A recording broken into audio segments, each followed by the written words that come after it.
he screamed, not out of anger, but heartbreak. After years of loyalty, sacrifice, and separation from the only family he's ever known, Prince Harry just watched his father, King Charles, take everything, even his name.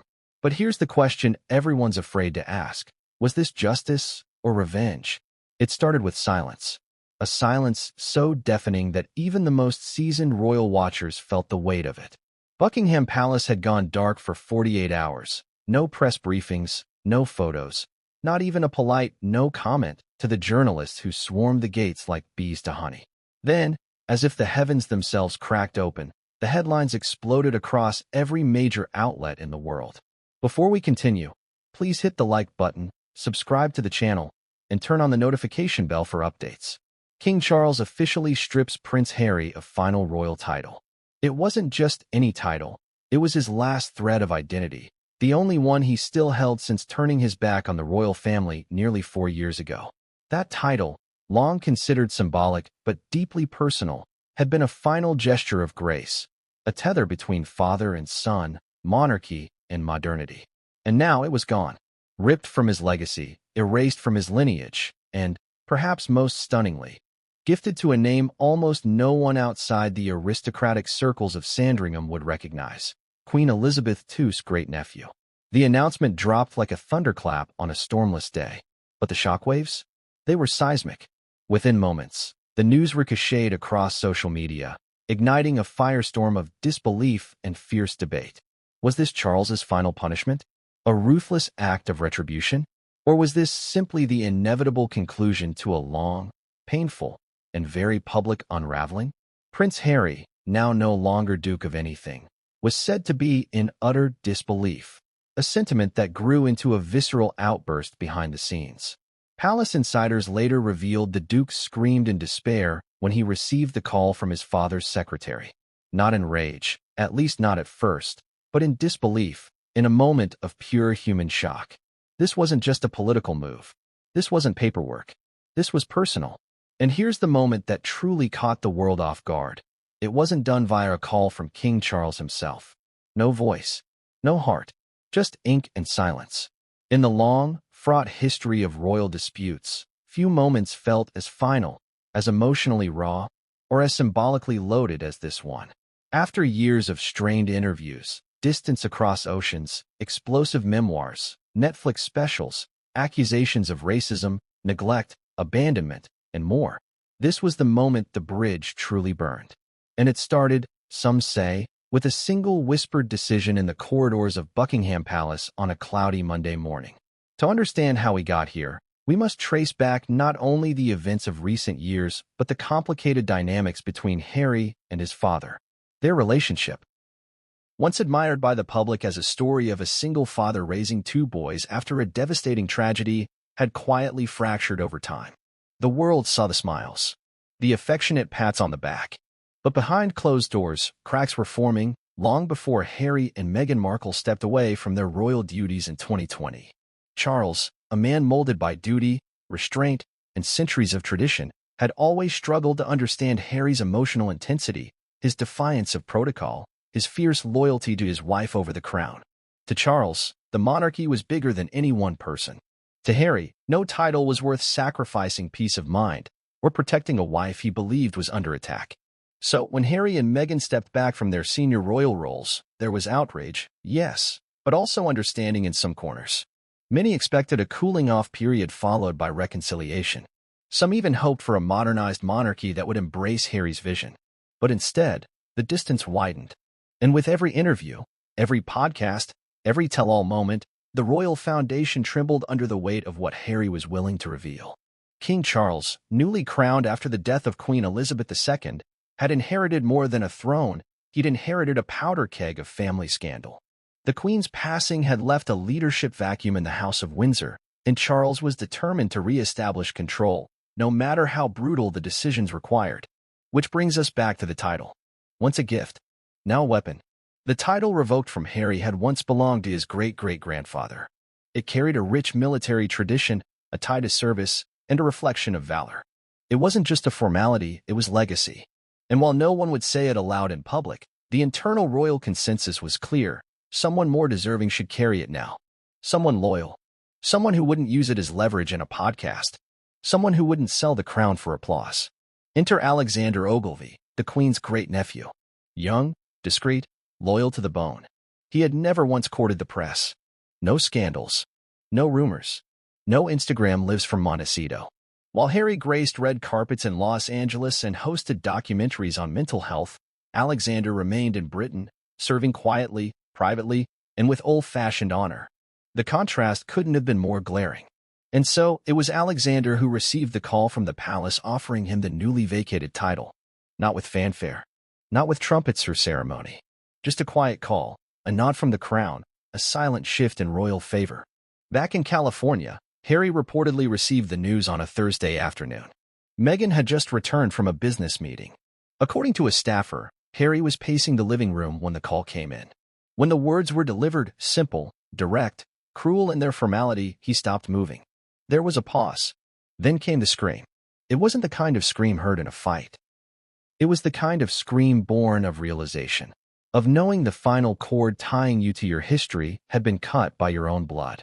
Insiders say Meghan tried to calm him, but he pushed past her, stormed into his private office, and slammed the door. What followed, according to one source, was an hour of broken silence. Furniture scraped, something thrown, muffled sobs. This was no PR moment.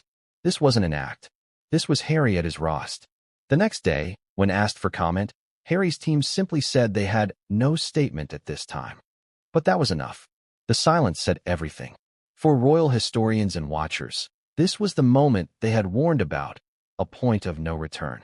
King Charles had crossed a line that even Queen Elizabeth never dared approach. She had allowed Harry space, titles, and the occasional public rebuke, yes, but never a full erasure. Now, even the shadows of his old life were being swept clean. And what of the Queen's wishes? Did Charles defy them? Was this move a final betrayal not just of a son, but of a mother's legacy? Or was it, as his supporters argue, a long overdue assertion of control? These are the questions now flooding the public square, dominating talk shows, dividing the press. As the sun sets on Harry's royal identity, the world waits to see what rises in its place. Is this the beginning of his next chapter, or the final scene of a tragedy 4 years in the making? Because in the end, this wasn't just about a title. It was about belonging. It was about a family that once stood on a balcony, waving to the world, unified in image but fractured in truth. And now, that fracture has split wide open. The silence may have ended, but the screams? They're only just beginning. From the moment he entered the world on September 15, 1984, Prince Henry Charles Albert David, more commonly known as Prince Harry, was born into a life etched in ceremonial tradition, heritage, and deep-rooted symbolism. The titles bestowed upon him from birth weren't merely decorative badges. They were fragments of legacy, each one carrying the weight of centuries and the responsibilities of a bloodline interwoven with the history of an empire. Prince Harry's journey through the world of titles began at birth. As the second son of Prince Charles and Princess Diana, he was given the style His Royal Highness Prince Henry of Wales. The Wales in his name came not from his nationality, but from his father's title at the time, Prince of Wales. It served as a geographical marker, identifying his place in the royal hierarchy and, more importantly, tethering him to the lineage of the throne. But being born into royalty doesn't merely mean having a title. It means wearing an expectation. In his early years, Harry was a darling of the British public. With a mop of red hair, a mischievous grin, and a youthful spark that stood in contrast to his older brother William's more reserved demeanor, Harry offered a kind of emotional accessibility that the British monarchy often lacked. Still, even as a child, the monarchy never let him forget his position. The world around him, his schooling, his military grooming, the public engagements, was engineered to prepare him for a life of ceremonial representation. As he grew older, more honors followed. At the age of 20, Harry entered the Royal Military Academy Sandhurst, and after successfully completing the rigorous training, he was commissioned as an officer in the British Army. It was there he began to forge his own legacy, separate from his family's shadow. The Army didn't care about royal bloodlines, only grit, loyalty, and service. For Harry, it was a place where his titles held less importance than his actions. Yet even in the Army, his titles traveled with him. In 2005, he was appointed as cornet, second lieutenant, in the Blues and Royals, a regiment of the Household Cavalry. Just a few years later, he was promoted to lieutenant and eventually to captain. His service in Afghanistan earned him respect not only among his military peers but also in the public eye. Here was a prince who didn't just talk about duty, he lived it. He was on the front lines, in combat zones, risking his life. It wasn't the kind of royal image the press was used to, but it was undeniably powerful. During this time, Harry wasn't just accumulating military titles. He was evolving into a symbol of a modernized monarchy. He created the Invictus Games, an international sporting event for wounded, injured, and sick servicemen and women, both serving and veterans. The initiative was inspired by his own experiences in the military and his desire to use his platform for something greater than personal recognition. But the real cascade of royal titles came on May 19, 2018, the day of his marriage to Meghan Markle. In a grand gesture by Queen Elizabeth II, Prince Harry was granted 3 additional titles: Duke of Sussex, Earl of Dumbarton, and Baron Kilkeel. The title of Duke was the most prestigious, and from that moment forward, he and Meghan became known as the Duke and Duchess of Sussex. It was a title rich in history, resurrected specifically for Harry. The previous Duke of Sussex, Prince Augustus Frederick, had died without legitimate heirs in 1843. The title had remained dormant for more than 170 years, waiting for the right figure to reawaken its relevance. To the public, the title of Duke of Sussex represented a new chapter. It wasn't just about royal tradition, it was about progress, diversity, and evolution. Meghan, a biracial American actress and activist, stood as a symbol of change in an institution often criticized for its rigid conformity. Yet within those titles lay hidden landmines. The Sussex title came with obligations, expectations of conduct, adherence to the royal code, and a continuation of tradition. When Harry and Meghan decided to step back from royal duties in 2020, it sent shockwaves through the institution. Their announcement was abrupt, their actions bold, and their intentions misunderstood by many. The fallout was immediate and brutal. In the months that followed, discussions behind palace walls grew intense. Could they retain their titles while living independently in California, engaging in media deals, political statements, and personal branding ventures? Was it proper for a duke and duchess to enter the entertainment world while the rest of the family adhered to constitutional neutrality? The Queen, ever the steady hand, offered compromise. Harry and Meghan would retain their duke and duchess titles but relinquish the use of Her Royal Highness in any official capacity. It was a half measure, a quiet warning dressed as grace. But the stripping of those styles was the first official chisel that began carving away Harry's royal stature. As time passed, further losses accumulated. In 2021, following their explosive Oprah Winfrey interview and the continuing deterioration of their relationship with the royal household, Harry lost his honorary military titles: Captain General of the Royal Marines, Honorary Air Commandant of RAF Honingan, and Commodore-in-Chief, Small Ships and Diving, Royal Naval Command. These weren't ceremonial tokens, they were personal achievements, honors tied to his service and contributions. And they were gone. It was a wound that ran deep. Harry, who had spoken openly about his love for the military, was said to be devastated. Those titles were not earned through inheritance. They were earned through sweat and sacrifice. They had become part of his identity, his sense of self outside the palace gates. With those gone, the Sussex title stood as his last formal recognition within the royal structure. It was the single strand that tied him, however loosely, to the House of Windsor. But even that, as the world now knows, would not endure. When King Charles made the decision to revoke the final title, a decision reportedly debated for months, it sent a chilling message to both Harry and the wider public. This wasn't just about a man and his name. This was the monarchy making a definitive statement. There are lines that cannot be crossed, and actions that cannot be excused, regardless of birthright. And yet, while the titles may be gone, their history remains. Each one, Prince of Wales, Duke of Sussex, Captain General, represented a stage in Harry's evolution. From the impish boy chasing after his mother's heels, to the soldier battling Taliban forces in the deserts of Afghanistan, to the fiery husband defending his wife against an institution he once pledged to uphold. Titles, in royal terms, are more than formalities. They're reflections of legacy, of favor, of place in history. And now, as Harry stands outside the palace gates once more, this time with no title to anchor him, the question hangs heavily in the air. When you've been known all your life by what they call you, What happens when they take that name away? To understand the weight of what was taken from Prince Harry, we must understand the nature of the title that was revoked, not just in terms of its ceremonial value, but the depth of meaning it carried for him personally.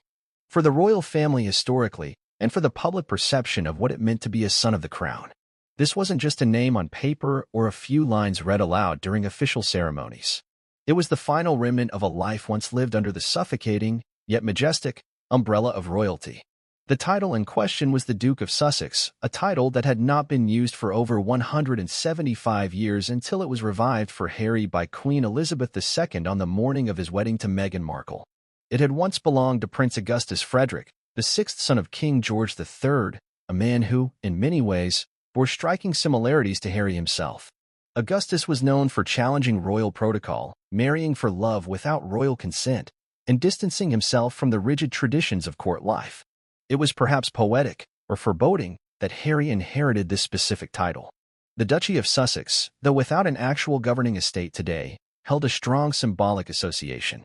Bestowing it upon Harry signified not just a royal favor, but a declaration of identity. It was more than a marital courtesy, it was a message. The Queen was giving Harry a future, a foundation on which he and his new wife could build a bridge between tradition and modern life. It was a nod of trust, a graceful welcome into the next chapter. In royal terms, a dukedom is one of the highest ranks one can receive outside of the direct line to the throne. Dukes are historically landowners, stewards, and representatives of the crown in various counties across the UK. Even if today's dukedoms are symbolic, their historical roots remain strong. They link back to centuries of aristocratic governance, often echoing eras of war, diplomacy, and service. So, when Harry was granted the title, it was a crown's way of saying, "You are still part of us. You still have a role to play." That role, however, quickly began to unravel. When Harry and Meghan left royal duties in 2020, the question loomed, could one remain a duke and duchess while living abroad, without fulfilling the duties that came with the honor? At first, there was a subtle reluctance from the palace to touch the title. Publicly stripping it would be explosive. Politically, it would spark outrage. It could look petty, even vindictive. So instead, the crown chose to freeze it in time, allowing Harry and Meghan to keep the title and name but forbidding them to use Her Royal Highness in their working lives. A compromise for a while. But titles cannot remain static in a monarchy that thrives on control, discipline, and careful symbolism. With every step further Harry took into public criticism of the royal institution, from interviews and documentaries to book releases and behind-the-scenes leaks, that frozen title began to feel more like a contradiction than a connection. He no longer embodied what it stood for. He wasn't fulfilling the historical expectation. He wasn't even pretending to do so. From the monarchy's perspective, the longer Harry remained Duke of Sussex while actively rejecting the monarchy's values, the more unstable the royal brand became. It wasn't about petty jealousy. It was about optics, legacy, and power. The House of Windsor had spent centuries cultivating an image of stoicism, sacrifice, and constitutional silence. And here was a duke, one of their own, doing the opposite on a global stage. That's when the internal discussions began to shift. By early 2023, King Charles reportedly began hosting private conversations with his senior advisors and the Privy Council. The topic: what to do with Harry's remaining ties to the institution, most importantly the Sussex title. It wasn't a conversation taken lightly. Stripping a dukedom is rare, unprecedented in recent history, and legally complex. It would require careful framing, political tact, and strategic messaging to avoid backlash. But the deeper challenge wasn't legal. It was emotional. King Charles was not just a monarch, he was a father. And revoking the title meant publicly disavowing his son, not just as a working royal, but as a part of the royal structure altogether. It was a symbolic exile. A closing of the chapter that had begun on a sunny day in Windsor when the Queen bestowed the title with love, surrounded by smiles, church bells, and a watching world. So why did Charles ultimately do it? Sources close to the palace say the final straw was not any single event, but a culmination of choices that deeply disturbed the king. Harry's memoir, Spare, which painted Charles as emotionally distant and ineffectual. His repeated interviews implying racism within the family. His legal pursuit of UK security rights while living in California all contributed. But it was the slow erosion of trust, a constant drip of revelations and criticisms, that convinced Charles the situation could not continue as it was. There was also public pressure. Newspapers, political commentators, and royal loyalists had long questioned why Harry continued to use the title while monetizing his royal identity abroad. Several members of the House of Lords had even brought up the issue in formal settings, arguing that it set a dangerous precedent for royal titles to be used commercially. Charles, for all his personal pain, understood one thing: the monarchy is larger than any one man. And if allowing Harry to keep the Sussex title risked damaging that institution, then it had to go family or not. And so, in March of 2025, Buckingham Palace made the announcement. Quietly, through a formal statement released to the press, without ceremony or emotion. The Duke of Sussex title has been returned to the crown and reassigned in accordance with the sovereign's discretion. It was cold, clinical, designed to feel like an administrative update rather than a seismic personal blow. But make no mistake, to Harry, it was everything. This title had been his last stronghold, the only remaining symbol of belonging to the royal order. Without it, he was no longer just stepping back, he was out. Fully, completely, and without recourse. There would be no more seating at state funerals, no formal introduction at international events, no chance of returning, even ceremonially, to represent the crown. The reaction from Harry's circle was swift, but carefully measured. A spokesperson for the couple issued a short comment. The Duke is focused on his family and charitable work and has no further statement at this time. But behind closed doors, sources say the emotional fallout was enormous. One insider claimed Harry was gutted, that the moment hit harder than even the loss of his military titles. That this final revocation felt like being erased, not from a registry, but from memory. For someone who had struggled all his life with identity, legacy, and the weight of royal expectations, it was as if the palace had finally confirmed what he feared all along, that he no longer belonged. Even Meghan, reportedly, was stunned by the decision's timing. She had long braced for the possibility, but the abruptness, the suddenness with which it was done, left her feeling blindsided. Some say the move has caused new tensions within the couple, as Harry reckons with the reality that the bridge he once thought was temporarily suspended has now been demolished. And yet, there is still one question echoing in the halls of public discourse. Was this justified? To royal traditionalists, it was overdue. To Harry's supporters, it was cruel. But in the middle stands a truth that is both painful and simple. Titles in the royal world are not earned by birth alone. They are maintained by loyalty, duty, and discretion. And now, with that title reassigned, Harry must answer one of the most daunting questions of all. Who is he now? Because for the first time in his life, he's just Harry. Not His Royal Highness. Not the Duke of Sussex. Not even Captain Wales. Just Harry. And perhaps, in that unadorned name, lies both his greatest challenge and his greatest opportunity.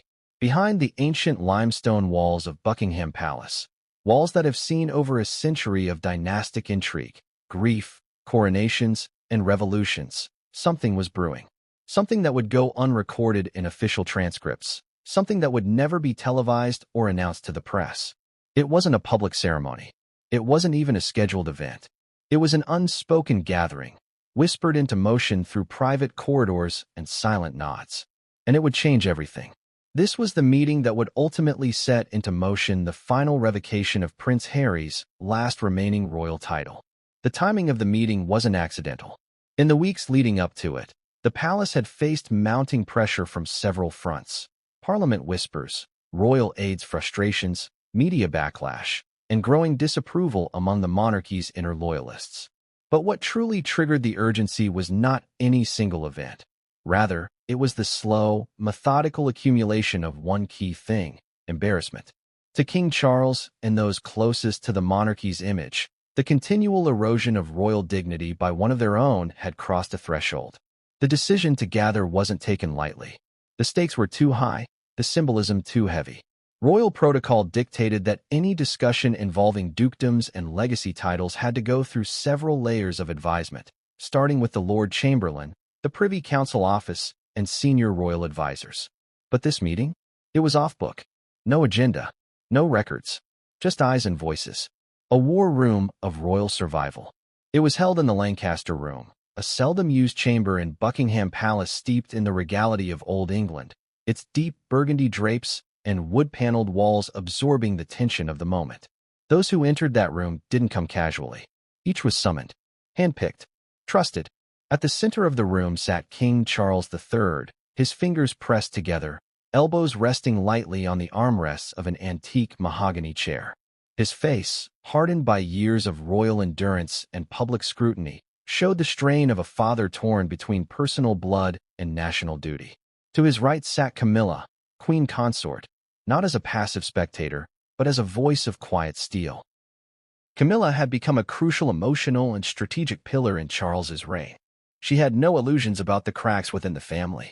She had weathered her own decades-long public demonization and emerged with a hardened realism that many within the palace had come to rely on. To Charles's left, the always composed and politically cautious Prince William leaned forward, brows furrowed. His concern wasn't just for the crown but for the institution his children would someday inherit. He was not indifferent to his brother's pain, but by this point, he had lost his patience. Harry's decisions, from the Oprah interview to the tell-all memoir, had strained more than just headlines. They had fractured private conversations, family bonds, and most damaging of all, public trust in the unity of the royal house. Lord Christopher Geidt, former private secretary to the Queen and one of the monarchy's most respected advisors, was also present. Though technically retired, his opinion remained deeply valued in matters of constitutional sensitivity. And this, stripping a title from the son of a monarch, was as delicate as they came. The Lord Chamberlain, the keeper of royal protocol, was brought in. So were a few senior advisors from Clarence House and Kensington Palace. None of them arrived with smiles. The gravity of the situation had bled into their every movement. The door was closed. The palace, for a few hours, became a fortress of deliberation. According to a well-placed source within the palace's administration, the meeting began not with action, but with reflection. King Charles opened by reading from a prepared note, written not by aides, but in his own hand. The note reportedly began with a single sentence. "It is my obligation to the crown, not just as a father but as its steward, to ask whether a title can serve two masters." That line set the tone. Charles acknowledged that the title of Duke of Sussex had once been granted with optimism, hope, and the full intention of creating a modern chapter within the royal narrative. But that experiment, he admitted, had not only failed, it had become a liability. Every time Harry made a media appearance or released another public statement critical of the institution, it chipped away at the meaning of the title. Not for the public, for the monarchy itself. There were no raised voices in the room, no shouting matches or slammed fists. But the silence between statements, the careful weight of each word, gave the meeting a tautness that could be felt through the walls. Prince William spoke next. Though not a man to publicly attack his brother, William had grown weary of the damage Harry's public presence was doing to the monarchy's long-term credibility. He spoke about the confusion it sowed among the British people. How Harry, while no longer performing royal duties, still carried a title that implied representation of the crown. That discrepancy, William argued, had become intolerable. He also referenced a recent internal poll conducted by the palace's communications team. The data showed an alarming rise in public confusion about Harry's position. Many people still believed he was working on behalf of the monarchy, even as he signed entertainment deals, criticized family members, and challenged state security arrangements. The blurring of boundaries was not just embarrassing, it was dangerous. Camilla, ever careful with her words, reminded the group of Queen Elizabeth's long-standing philosophy: the crown must always come first. The late Queen, she suggested, had shown great restraint and patience with Harry, hoping that distance might heal wounds. But times had changed. With the Queen gone and Charles now king, the standards had to be reasserted. Then came the most surprising contribution, an emotional statement from one of the Queen's former ladies-in-waiting, who had been invited for her historical perspective. She had served under Elizabeth for over 40 years and had witnessed the fragility of public perception across generations. She gently offered that if the monarchy didn't act decisively, it would send a message to the world that privilege came without responsibility, that the crown could be mocked from afar and still worn. The turning point in the meeting, according to insiders, was when the discussion shifted from symbolism to sovereignty. Charles asked a final question. If the Duke of Sussex were not my son, if he were merely a peer of the realm, would we tolerate this behavior while he retained his title? The room fell silent. The answer, unspoken but universal, was no. The king rose and declared that a decision would be made within a fortnight. There would be no leak, no external legal consultation, no drawn-out public drama. It would be done quietly, formally, and finally. One advisor leaned forward and whispered, "If we're doing this, Your Majesty, we must also decide what happens to the title afterward." And that brought them to the next crucial point: succession of the title. If the title was to be taken from Harry, should it be dissolved? Retired like so many historic dukedoms had been before? Or reassigned to someone whose loyalty had never wavered? That's when a name surfaced: Alexander Ogilvy. A great nephew of Queen Elizabeth through Princess Alexandra, Alexander had always been known as the quiet aristocrat, devoted to charity, intensely private, and respected within inner royal circles. While he had never sought fame or favor, he had also never disrespected the monarchy. He lived his life in quiet deference to duty. Charles, reportedly, was intrigued. Reassigning the title would send a stronger message than simply retiring it. It would symbolize renewal. The title would not die. It would live on in the hands of someone who still honored the institution. The meeting adjourned that evening with the decision all but finalized. In the days that followed, official channels were activated. Letters were drafted. Alexander was quietly contacted. A briefing document was prepared for the Privy Council. The legal procedures were initiated. But the emotional weight of that meeting still lingers in those palace corridors. For many involved, it wasn't just about preserving the image of the monarchy, it was about reclaiming the values that define it: service, dignity, restraint, and above all, loyalty. When the announcement emerged that the now former title of the Duke of Sussex would be transferred, not retired or dissolved but reassigned, it sent a ripple of surprise across not just the public but within many corners of the aristocratic establishment. For some, it was a natural evolution. For others, it felt like a quiet betrayal of a more personal kind. But what made the shift most shocking was the identity of the man chosen to receive this once dormant, recently embattled, now historically reborn title. His name is Alexander Charles Ogilvy. To the average follower of royal headlines and glossy tabloid snapshots, the name might sound unfamiliar, perhaps even unremarkable. There are no dramatic scandals attached to him, no viral interviews, no memoirs, no Netflix documentaries. And yet, within the House of Windsor, within the quiet corridors of upper aristocracy, his reputation has long been known, solid, and respected. Alexander Ogilvy, born in December 1996, is the son of James Ogilvy and Julia Ogilvy, making him a great-nephew of Queen Elizabeth II through his grandmother, Princess Alexandra. That places him within the extended royal family, technically 56th in line to the throne at the time of the reassignment. But titles are not always about proximity to succession. They're about symbolism, about lineage, about who best carries the values the crown wants to project. And in that sense, Alexander was a choice calculated with surgical precision. Educated at the prestigious Eton College, yes, the same institution that shaped Prince William and Prince Harry, Alexander Ogilvy was noted for being both academically gifted and disarmingly modest. He wasn't the loudest in the room. He wasn't one for social climbing or clout chasing. If anything, he actively avoided the spotlight. Following his time at Eton, he attended Brown University in the United States, where he studied economics and international relations. While in the U.S., he quietly engaged in charitable endeavors, often under the radar, often without a press release. That's just who he was. Those close to Alexander say he inherited the poise and grace of his grandmother, Princess Alexandra, known during her time as one of the Queen's most elegant and steadfast cousins. Princess Alexandra served as a working royal for decades, rarely stepping into controversy, always executing her duties with impeccable formality and discretion. If Queen Elizabeth was the anchor of the monarchy, Princess Alexandra was one of its most elegant sails, strong, smooth, and rarely flapping in the winds of gossip. It is said that Alexander was especially close to her growing up, that he inherited more than her last name. He absorbed her ethos. In royal society, where titles often come with expectations of pomp, Alexander was the antithesis. Always respectful, always reserved, always loyal. By the time whispers of Harry's title being revoked began circulating within senior circles, Alexander had already built a quiet legacy of his own, though without an official title. He had no formal obligations to the crown, but whenever he was asked to appear at family events, memorials, christenings, or garden receptions, he did so with perfect discipline. No drama, no demands. When King Charles reportedly considered candidates who could carry the Sussex title with renewed dignity, Alexander's name wasn't immediately obvious. But once it was mentioned, it rose through the ranks like a tide. No better candidate could be found, not because he was flashy or commanding, but precisely because he wasn't. Those who know Charles intimately say the king admired Alexander's restraint and grace. To Charles, these were royal virtues in their purest form and adherence to tradition without spectacle. In an era where titles were being leveraged for celebrity and political statements, Alexander represented a return to the core, to service without self-promotion. The press response was initially muted. After all, Alexander had no public presence, no brand, no image the media could easily latch onto. But that quickly became part of the narrative.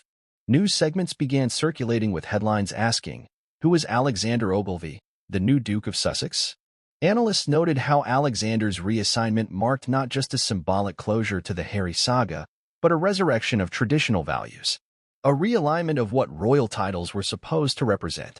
This reassignment, though procedural on paper, was filled with layers of symbolism.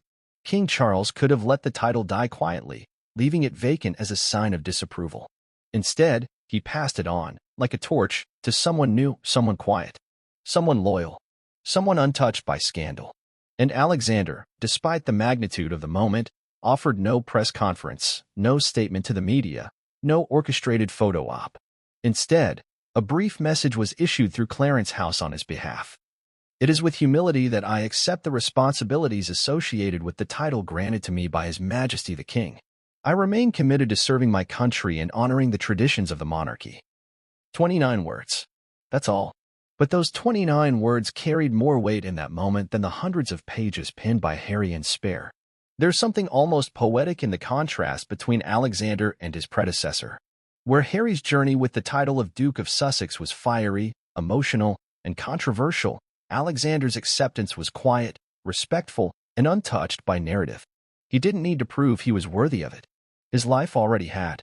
And while there were some voices in the public who questioned the decision, who argued that reassignment was a low blow to Harry rather than a healing gesture, the royal household made no apology for its choice. In fact, several aides reportedly commented that the transfer had restored dignity to a title recently strained by unnecessary spectacle. Behind the scenes, there are reports that the reassignment was received with mixed emotions by different members of the family. While King Charles and Camilla were said to be at peace with the decision, Princess and reportedly appreciated the move as a course correction. Prince Edward, the king's younger brother, offered quiet support. But among the younger generation, especially those with ties to both Harry and Alexander, there were signs of emotional complexity. Eugenie and Beatrice, who had remained publicly supportive of Harry and Meghan despite their distance from the firm, reportedly chose not to comment on the change. Meanwhile, royal advisors began the process of integrating Alexander into the long-term ceremonial schedule. Though he is not a senior working royal, there are discussions that he may take on minor representational duties in the coming years, particularly ones tied to military patronage and youth charities, areas once associated with Harry. And what about the people? Public reception was split, though not as divisive as one might expect. Many of those who had grown weary of Harry and Meghan's media blitz saw the reassignment as a breath of fresh air. Alexander's quiet demeanor, academic background, and discretion offered a welcome reprieve from the noise of recent years. To them, it wasn't personal, it was institutional. A monarchy returning to its roots. Still, some segments of the public, especially across the Atlantic in America, viewed it as a snub. A sign that the royal family was closing ranks, drawing lines, and pushing away anyone who dared challenge its authority. To those who believed Harry's criticisms were brave and necessary, the title reassignment was an attempt to silence dissent. But for the monarchy, the message was simple. The crown is not a brand. A title is not a license to rebel. And legacy is not something that can be outsourced, trademarked, or televised. In giving the title of Duke of Sussex to Alexander Ogilvy, King Charles wasn't just settling a score, he was making a statement. A declaration of what he believes the future of the monarchy should look like. Quiet, loyal, rooted in service. And Alexander, in all his quiet discipline, was the perfect canvas for that vision. In Montecito, California, just as dawn began to creep through the misty hills and filter through the sprawling glass windows of the Sussex's estate, the atmosphere inside the house was anything but tranquil. The stillness of the morning would not last. The news that had erupted across the Atlantic, of the official revocation and reassignment of Prince Harry's final royal title, had reached Meghan Markle through her personal assistant before Harry had even stepped out of the shower. There was no public statement from the Duchess, no press release, no televised rebuttal. But what unfolded behind those high hedges and tall security gates was a deeply personal reaction, a wave of emotion, frustration, fear, and calculation that reflected far more than the loss of a title.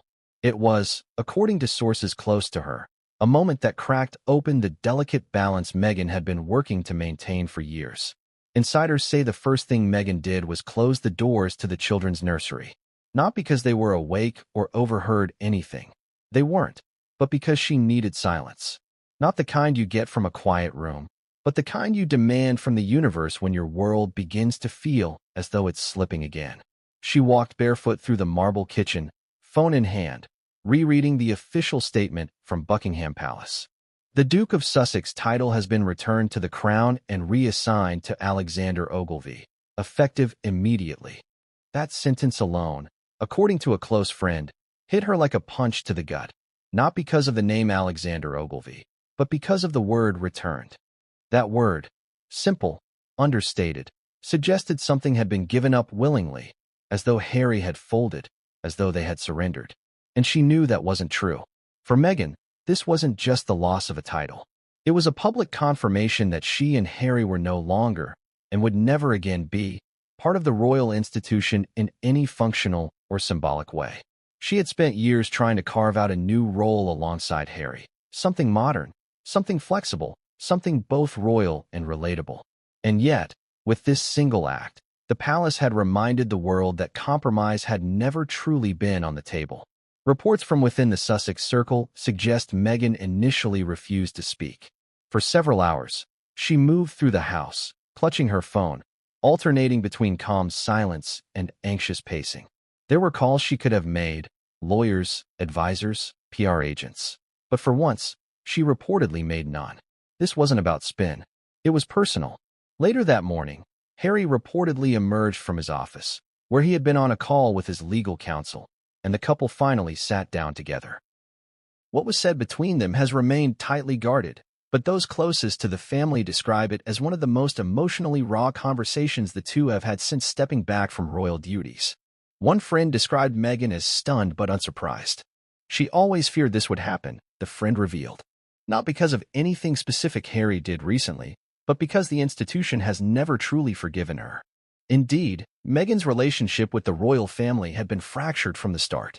Though her marriage into the House of Windsor had been presented as a symbol of modern progress, diversity, global relevance, love across cultures, the reality behind closed doors had always been more turbulent. She never quite fit in. She didn't look like the rest. She didn't act like the rest. She had opinions. She spoke directly. She made eye contact. She smiled too much, some said. She smiled too little, others said. In the early days of her marriage, Meghan tried to adapt. She followed royal protocol, attended events with practiced elegance, and took on duties without complaint. But it was clear that even her most well-intentioned efforts were never enough to satisfy the unspoken rules of British royal decorum. So, when the media began its slow but unrelenting assault, critiquing her clothes, her family, her ambition, Meghan waited for the palace to step in, to shield her, to speak up. But they never did. And that, according to those close to her, was the true origin of the resentment that still lingers. The reassignment of the title wasn't just about Harry losing something. It was about Meghan being publicly, irrevocably shut out. Again. And perhaps more painful than that was the realization that she had no control over it. For someone who had built a career on her voice, on being heard, seen, and respected, this moment marked yet another instance where her future was decided in a room she wasn't allowed to enter. A room she hadn't even been invited to consider. One of Meghan's longtime friends, a fellow actress, later shared that Meghan felt haunted by how quickly and coldly the transition had occurred. It wasn't even the loss itself, the friend explained. It was how easily they moved on, as if everything she and Harry represented had been wiped from memory. According to that same friend, Meghan's private reaction was a mix of sadness and resolve. There were tears, yes, but also moments of stone-faced silence, of intense introspection. She reportedly asked at one point, "How much more can they take from us?" Not out of victimhood, but sheer emotional fatigue. In those hours, she didn't just mourn the title.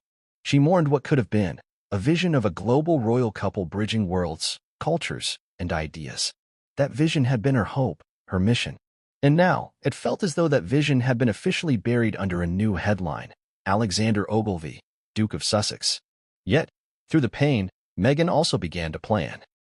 The reassignment of the title presented a PR problem, certainly, but it also created a new opportunity. She reportedly told one aide later that evening, "If they don't want us to wear their crown, we'll build our own." And that, more than anything, reflects Meghan's instinct for reinvention. She may have lost the Duchess title in formal use, but the brand of Harry and Meghan remains potent. Within days, her team began floating revised brand strategies. The couple's upcoming projects, children's books, documentaries, philanthropic initiatives would no longer rely on royal imagery or references. Instead, they would lean into humanitarianism, storytelling, wellness, and motherhood. Meghan, always the strategist, began reshaping their identity not as royals turned rebels, but as survivors turned visionaries.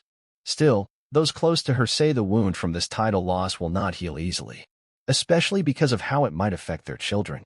In private, Meghan has always been fiercely protective of Archie and Lilibet, not just in terms of physical safety, but in how they are perceived. She had hoped that despite the fractures with the palace, her children would still grow up with some sense of their heritage, one foot in America, the other in the British royal tradition. The stripping of their father's title and the reassignment to someone else felt like a message that even that dream was being taken from them. "This changes everything," one insider said.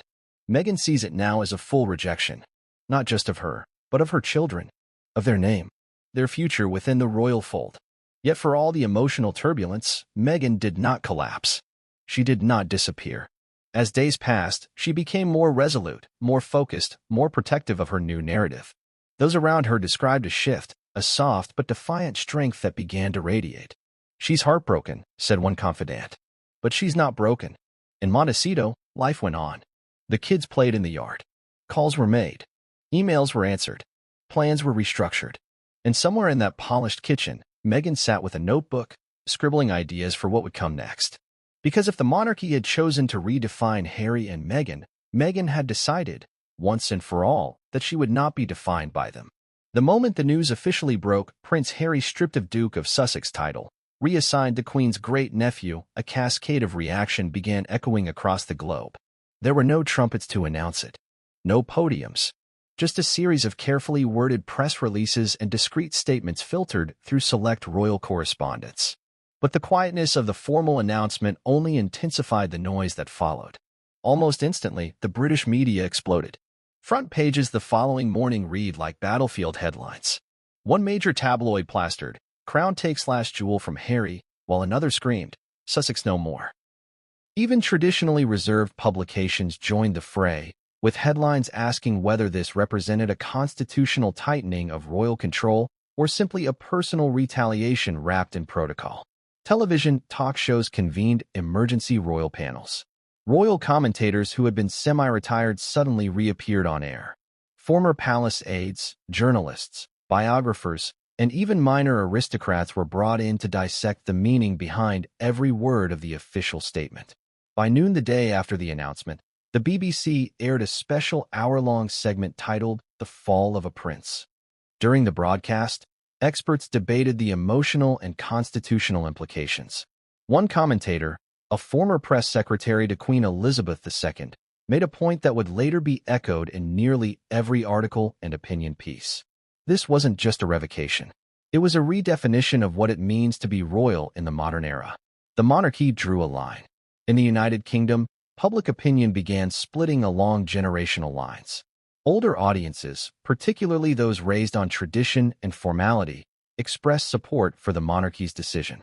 Many believed it was a long overdue correction. They viewed Harry's conduct over the past 4 years as unbecoming of someone still carrying the weight of a royal title, even if only in name. "It's about time," wrote one reader in a letter to the Times. "You can't criticize the institution and still benefit from its trappings." Younger demographics, especially those sympathetic to mental health awareness and social justice causes, saw the decision as harsh and tone-deaf. Social media became the front line of this generational divide. Twitter lit up within minutes of the announcement. The hashtag #NotMySussex began trending in the UK, while in the US, #JusticeForHarry climbed rapidly. Some posts were celebratory. They finally did it. Took long enough. If you want to be private citizens, go be private citizens. Titles are not toys. Others were mournful. I actually cried reading that headline. They've erased him. Again. And then there were the firestorms of anger. This is what happens when you marry a biracial woman and ask for help. The firm will never forgive you. Ever. Hashtag Harry deserved better. Instagram and TikTok followed suit. Royal-themed influencers released emotional video reactions. Clips of Harry's past royal appearances were recirculated with nostalgic captions like, "The Last Real Prince." Podcasts dedicated to royal drama saw spikes in listeners overnight, with many rushing to record special episodes dissecting what the title reassignment meant. In Montecito, paparazzi circled like vultures. Despite security barriers, drone footage showed deliveries arriving at the Sussex home, boxes speculated to contain PR gear, possibly for a documentary or interview preparation.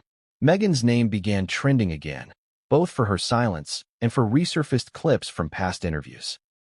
A particularly emotional moment from her 2021 Oprah appearance, "I just didn't want to be alive anymore," was reposted over 1 million times in under 24 hours. American media, meanwhile, responded differently. In contrast to the UK's institutional deference, major US outlets adopted a more sympathetic tone. CNN described the move as a symbolic exile, while the New York Times called it a royal rupture that was years in the making. In Hollywood, celebrities who had previously expressed solidarity with the couple began to weigh in. Oprah, who had remained quiet about her involvement since the original interview, reportedly expressed shock to close friends. Tyler Perry, who had offered the Sussexes shelter during their transition from royal life, reposted a message of support on Instagram. "Some things never change, but you still rise." There was also buzz within entertainment circles that Meghan might speak out in a controlled environment. No confirmation came from her team, but speculation swirled about a potential sit-down interview with a high-profile American journalist. Meanwhile, major platforms like Netflix and Spotify were said to be reassessing how this news might affect ongoing or upcoming collaborations with the couple.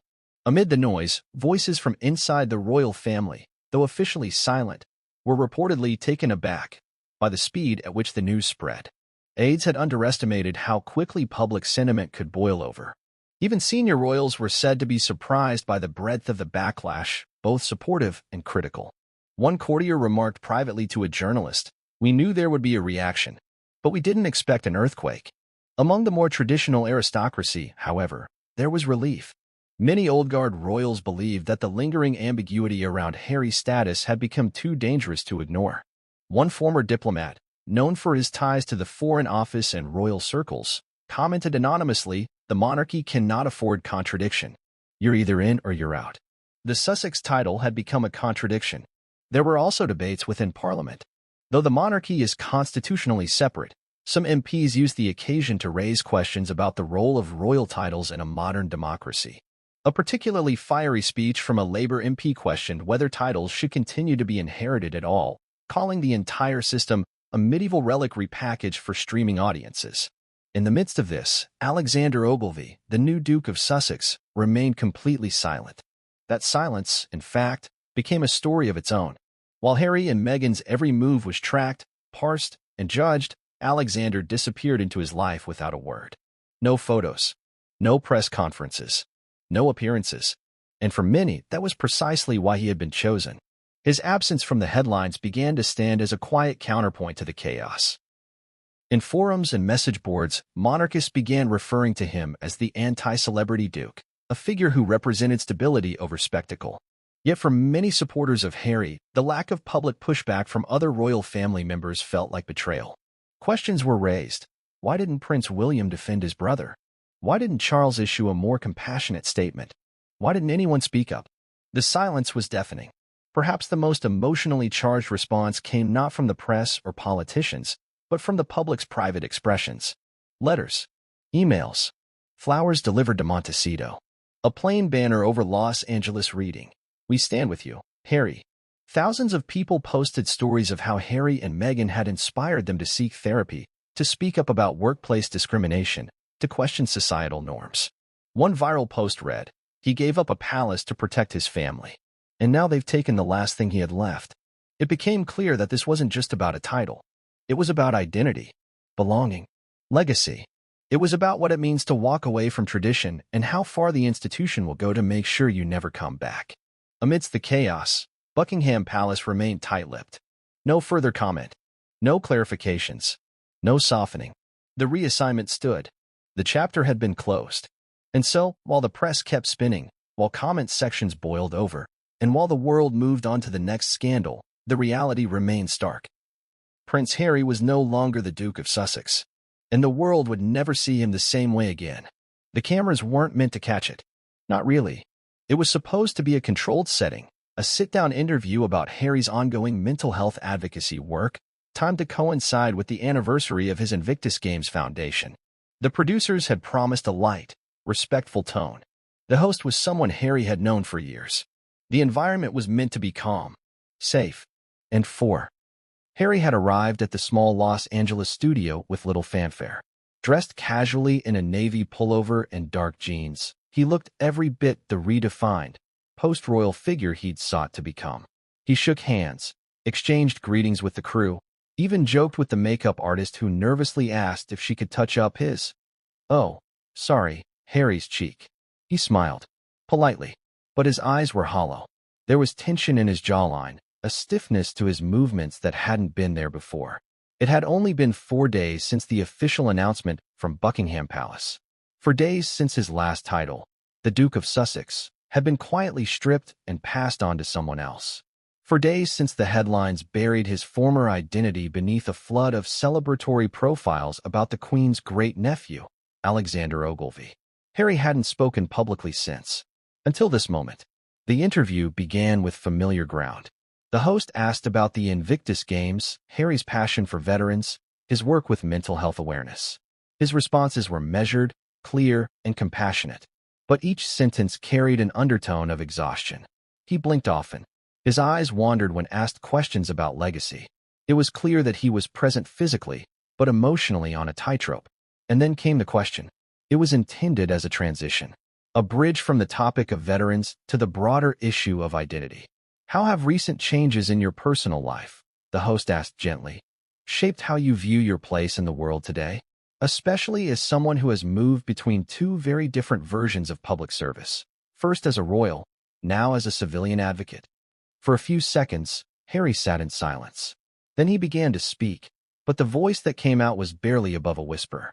"I'm not sure where I belong anymore," he said. He paused, exhaled through his nose, and blinked hard. The silence in the room deepened. "You know," he continued, "you spend your whole life being told who you are. And then one day, they just stop calling you that. And you realize, maybe you never had a choice to begin with." The host nodded gently, trying not to interrupt. But Harry wasn't waiting for a prompt.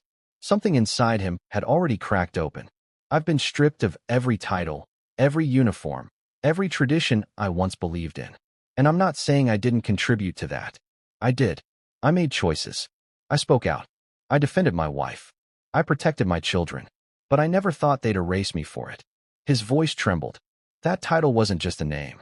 It was my link to my mom. It was my past, my promise.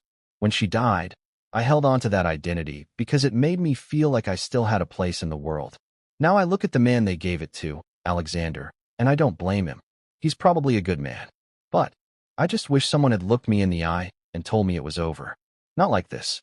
At that moment, he reached up to rub his eyes. And that's when the tears came.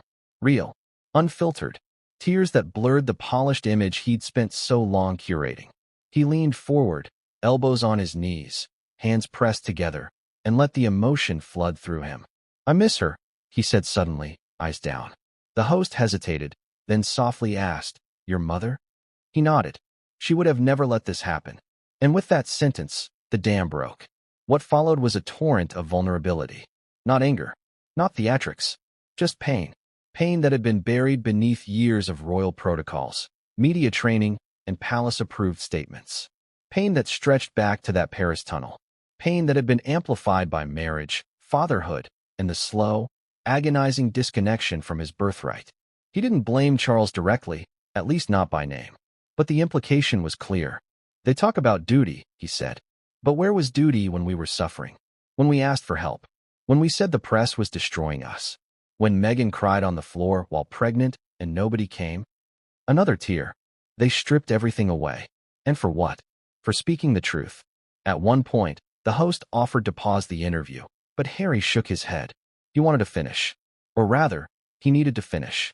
"What hurts most," he said finally, "is knowing my kids will never know what it feels like to be welcomed by that side of their family.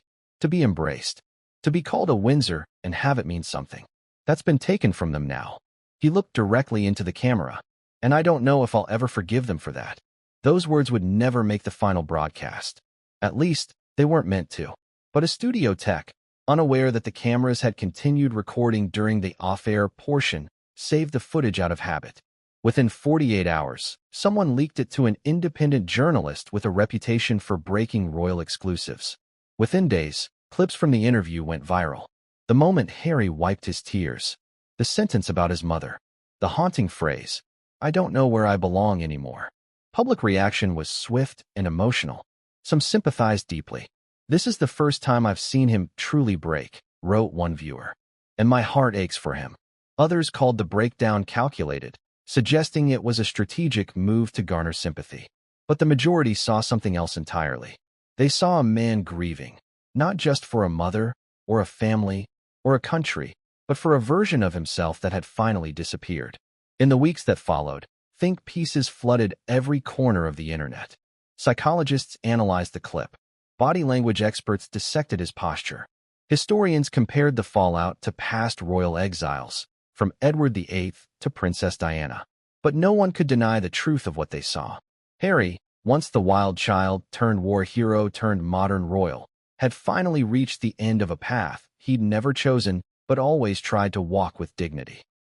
And now, stripped of everything, sitting under a studio light thousands of miles from the palace where he once played as a boy, he was just a man, mourning a family that no longer recognized him, aching for a title that once gave him purpose, and confronting the terrifying unknown of what came next.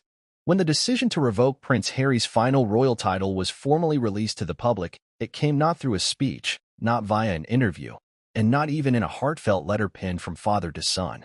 It came through a flat, clinical statement from Buckingham Palace, just 87 words long, buried beneath layers of neutral phrasing and traditional palace decorum.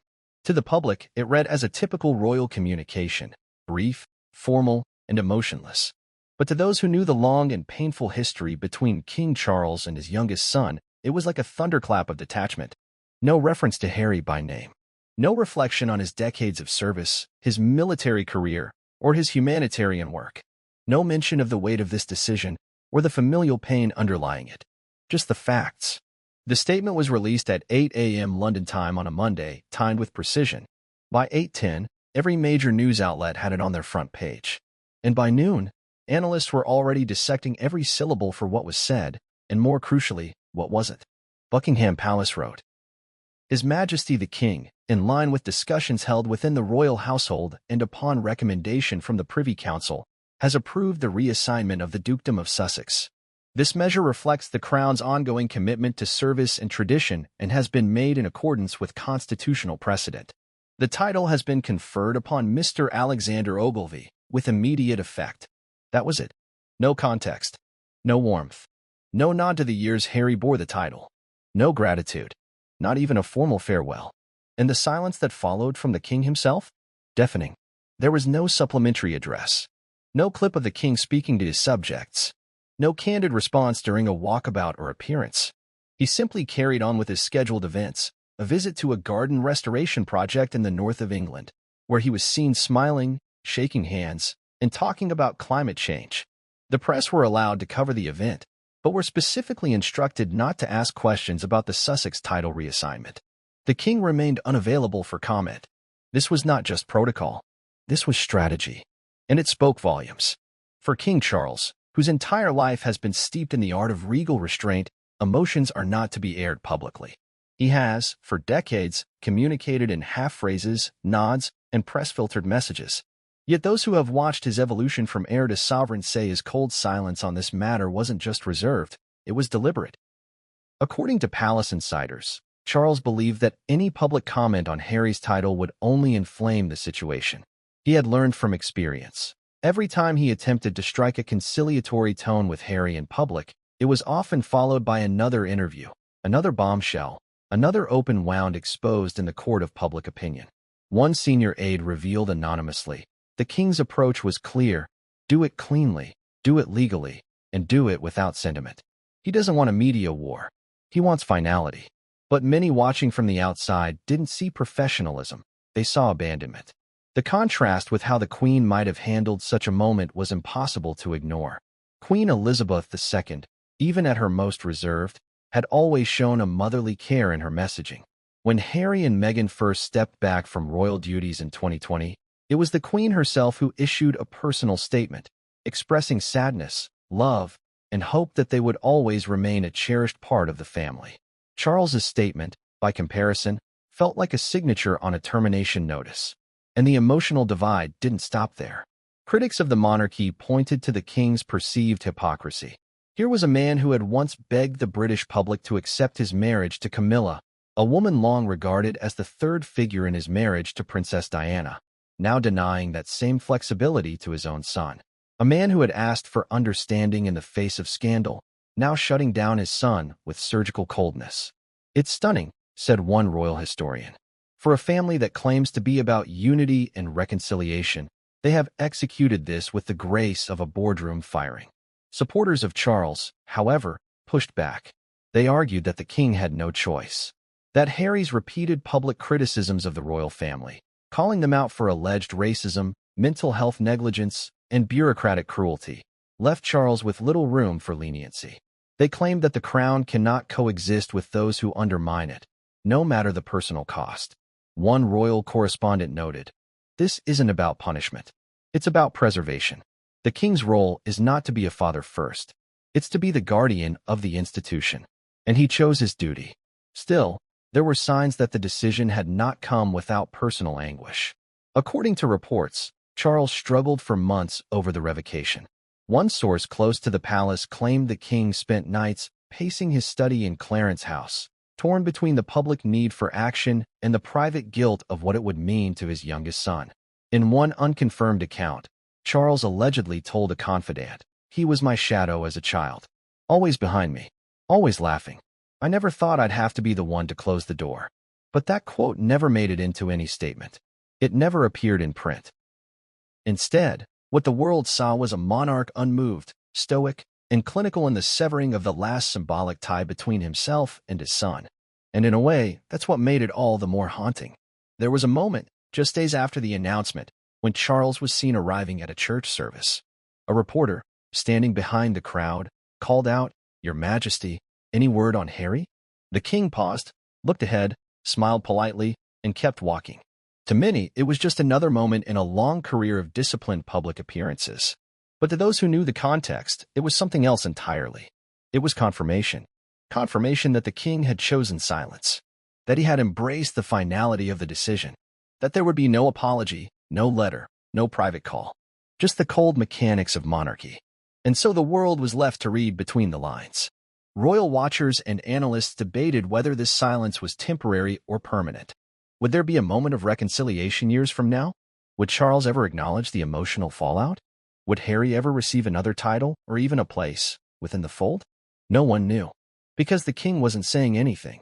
And perhaps that silence was the most devastating response of all.